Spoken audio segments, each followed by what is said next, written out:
वर्ष 2024-25 साठीच्या आर्थिक पाहणी अहवालात राज्याच्या अर्थव्यवस्थेचा विकास दर 7.3% राहण्याची अपेक्षा, कृषी क्षेत्राचा विकास दर सर्वाधिक, जनतेने दाखवलेला विश्वास सार्थ ठरवून पहिल्या 100 दिवसातच निश्चित केलेल्या कामांचा लेखाजोखा सादर करत नवी कार्यसंस्कृती राज्यात आणण्याची मुख्यमंत्र्यांची ग्वाही, राज्यात विक्रमी सोयाबीन खरेदी, महाराष्ट्राला दुष्काळमुक्त करण्यासाठी सिंचन योजनांची तसंच सौर योजनांची मुख्यमंत्र्यांनी दिली माहिती, सरकारची 5 वर्षांची दिशा निश्चित, मात्र विरोधकच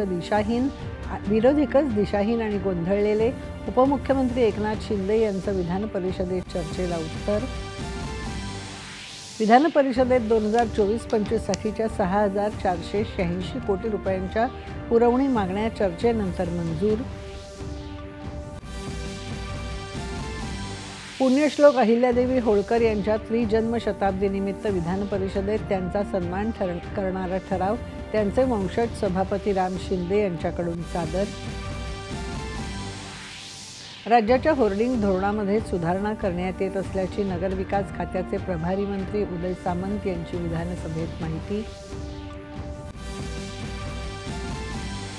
2024-25 या आर्थिक वर्षातल्या पहिल्या 9 महिन्यात राज्यात विक्रमी गुंतवणूक, गेल्या 10 वर्षांमध्ये कोणत्याही एका वर्षात आलेल्या परकीय गुंतवणुकीपेक्षा सर्वाधिक गुंतवणूक,